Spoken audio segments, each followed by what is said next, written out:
राधे राधे दोस्तों, आप सभी का स्वागत है आपके अपने चैनल व्रत पूजन और कहानियों में। मैं आज आपको होली के बाद सुनी जाने वाली दशा माता की व्रत कथा सुनाने वाली हूँ। तो बोलिए दशा माता की जय। दशा माता व्रत की प्रमाणिक कथा के अनुसार प्राचीन समय में राजा नल और दमयंती रानी सुखपूर्वक राज्य करते थे। उनके दो पुत्र थे। उनके राज्य में प्रजा सुखी और संपन्न थी। एक दिन की बात है कि उस दिन होली दशा थी। एक ब्राह्मणी राजमहल में आई और रानी से कहा कि दशा का दौरा ले लो। बीच में दासी बोली, हाँ रानी साहिबा, आज के दिन सभी सुहागिन महिलाएं दशा माता की पूजा और व्रत करती हैं तथा इस डोरे की पूजा करके गले में बांधती हैं, जिससे अपने घर में सुख समृद्धि आती है। अतः रानी ने ब्राह्मणी से डोरा ले लिया और विधि अनुसार पूजन करके गले में बांध दिया। कुछ दिनों के बाद राजा नल ने दमयंती के गले में डोरा बंधा हुआ देखा। राजा ने पूछा, इतने सोने के गहने होते हुए भी आपने यह डोरा क्यों पहना है? रानी कुछ कहती इससे पहले ही राजा ने डोरे को तोड़कर जमीन पर फेंक दिया। रानी ने उस डोरे को जमीन से उठा लिया और राजा से कहा, यह तो दशा माता का डोरा था। आपने उनका अपमान करके अच्छा नहीं किया। जब रात्रि में राजा सो रहा था तब दशा माता स्वप्न में बुढ़िया के रूप में आई और राजा से कहा, हे राजा, तेरी अच्छी दशा जा रही है और बुरी दशा आ रही है। तूने मेरा अपमान करके अच्छा नहीं किया। ऐसा कहकर बुढ़िया दशा माता अंतर ध्यान हो गई। अब जैसे तैसे दिन बीतते गए, वैसे वैसे कुछ ही दिनों में राजा के ठाट बाट, हाथी घोड़े, लाव लश्कर, धन्य धान्य, सुख शांति सब कुछ नष्ट होने लगा। अब तो भूखे मरने तक का समय आ गया। एक दिन राजा ने दमयंती से कहा, तुम अपने दोनों बच्चों को लेकर अपने मायके चली जाओ। रानी ने कहा, मैं आपको छोड़कर कहीं नहीं जाऊंगी। जिस प्रकार आप रहेंगे उसी प्रकार मैं भी आपके साथ रहूंगी। तब राजा ने कहा, अपने देश को छोड़कर दूसरे देश में चलें, वहाँ जो भी काम मिल जाएगा वही काम कर लेंगे। इस प्रकार नल दमयंती अपने देश को छोड़कर चल दिए। चलते चलते रास्ते में भील राजा का महल दिखाई दिया। वहाँ राजा ने अपने दोनों बच्चों को अमानत के तौर पर छोड़ दिया। आगे चले तो राजा के मित्र का गांव आया। राजा ने रानी से कहा, चलो हमारे मित्र के घर चले। मित्र के घर पहुंचने पर उनका खूब आदर सत्कार हुआ और पकवान बनाकर भोजन कराया। मित्र ने अपने शयन कक्ष में सुलाया। उसी कमरे में मोर की आकृति की खूंटी पर मित्र की पत्नी का हीरों का जड़ा कीमती हार टंगा था। मध्य रात्रि में रानी की नींद खुली तो उन्होंने देखा कि वह बेजुबान खूंटी हार को निगल रही है। यह देखकर रानी ने तुरंत राजा को जगाकर दिखाया और दोनों ने विचार किया कि सुबह होने पर मित्र के पूछने पर क्या जवाब देंगे। अतः यहाँ से इसी समय चले जाना चाहिए। राजा रानी दोनों ही वहाँ से चल दिए। सुबह होने पर मित्र की पत्नी ने खूंटी पर अपना हार देखा। हार वहाँ नहीं था।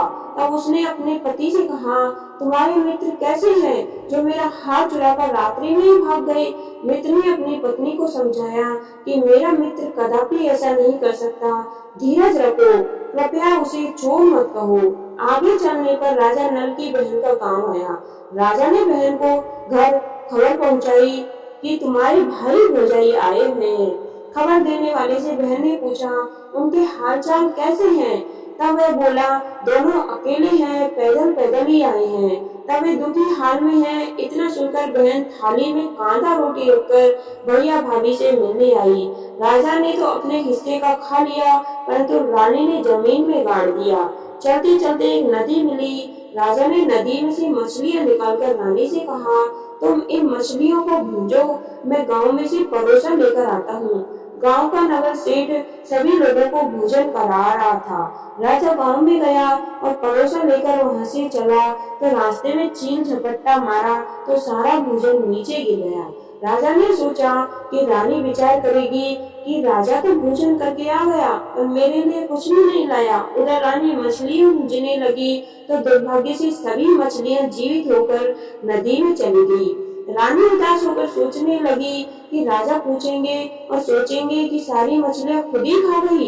जब राजा आए तो मन ही मन समझ गए कि वहां से भी आगे चल दिए। राजा चलते चलते रानी के मायके का गांव आया।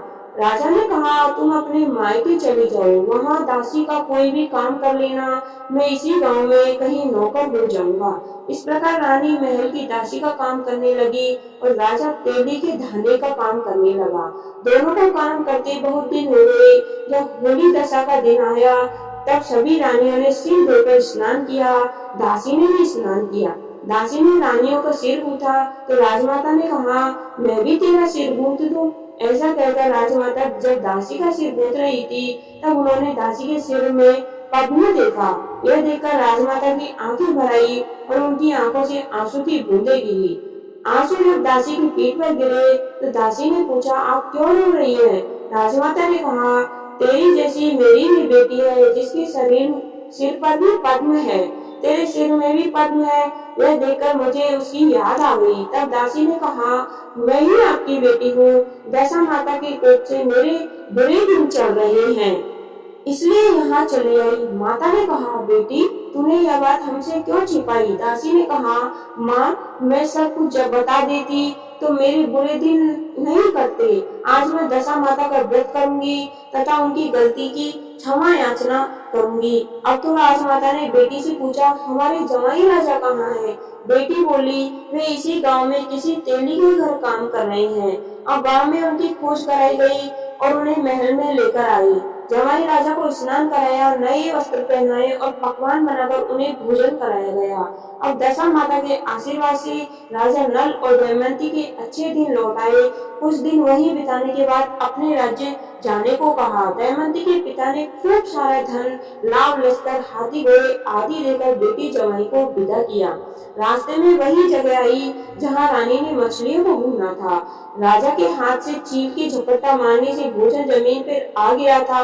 तब राजा ने कहा था, तुमने सोचा होगा कि मैंने अकेले भोजन कर लिया होगा, परंतु चील ने झपट्टा मारकर गिरा दिया था। अब रानी ने कहा, आपने सोचा होगा कि मैंने मछलियां भूनकर अकेले खा ली होगी, परंतु वे तो जीवित होकर नदी में चली गई थी। चलते चलते अब राजा की बहन का गांव आया। राजा ने बहन के यहाँ खबर भेजी। खबर देने वाले से पूछा कि उनका हालचाल कैसे है। उसने बताया कि वे बहुत अच्छी दशा में हैं, उनके साथ हाथी घोड़े लाव लश्कर हैं। यह सुनकर राजा की बहन मोतियों का थाल सजा कर लाई और तभी दमयंती ने धरती माता से प्रार्थना की और कहा, माँ आज मेरी अमानत मुझे वापस दे दो। यह कहकर उस जगह को खोदा जहाँ कांदा रोटी गाड़ दिया था। खोदने पर रोटी तो सोने की और कांदा चांदी का हो गया।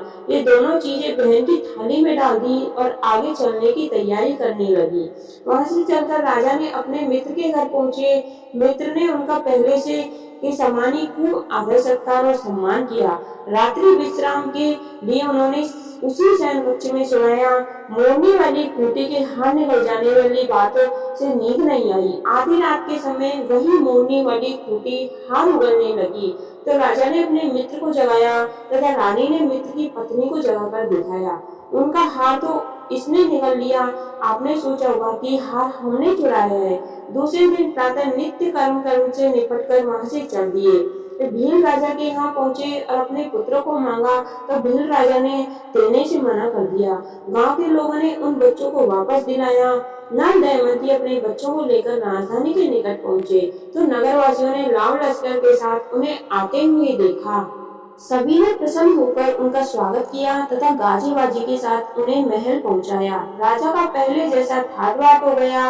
राजा नल दमयंती पर दशा माता ने पहले कोप किया, ऐसी किसी पर मत करना और बाद में जैसी कृपा करी वैसी सभी पर करना।